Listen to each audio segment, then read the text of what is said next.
nagbigay ng kanya-kanyang reaksyon sa nagganap na pagsabog sa Lasal TAF. Selebrasyon at pagluluksa ang nasaksihan sa huling araw ng bar examinations.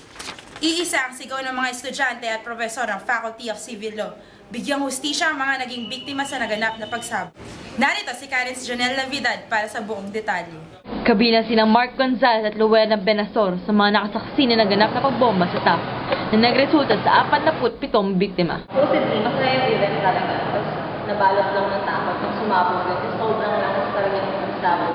Laking pasalamat at dinilo divina na walang sino man sa kulang-kulang ng 200 na bar examinees mula sa UST ang nadamay sa nasabing trahedya. Pero idinagdag niya na dapat managot ang may pakana nito. Nagbigay din ng saloobin ng mga estudyante at profesor na makatwiran na hindi pa kuhanin ng bar exams kung mapatunayan ng fraternity ng law students ang may pakana ng nasabing trahedya. If you're to become a lawyer, you must have that kind of character by which you are to abide by the law. They used to throw beer bottles before.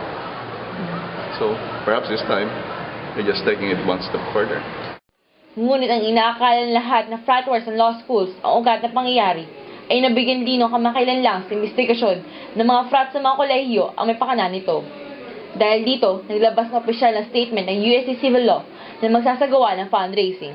The victims are not Tomasians, we're very grateful that the victims are not Tomasians. But we still feel sad for the victims. That's why we're organizing our own fund drive. Whatever proceeds we can generate, we give it to the victim. Sa nangyaring trahedya, pinagpilian ng Korte Suprema ang PICC at UST para sa posibleng lugar para sa susunod na bar examination. Ito po si Karen Jonel Navidad para sa Unang Siklab. Antabayanan ng iba pang mga balita sa pagbabalik ng Unang Siklab na una sa pagpapasabog ng mga nag-aalab na balita. Ako po si Yana Maria Estabilio. Magandang gabi.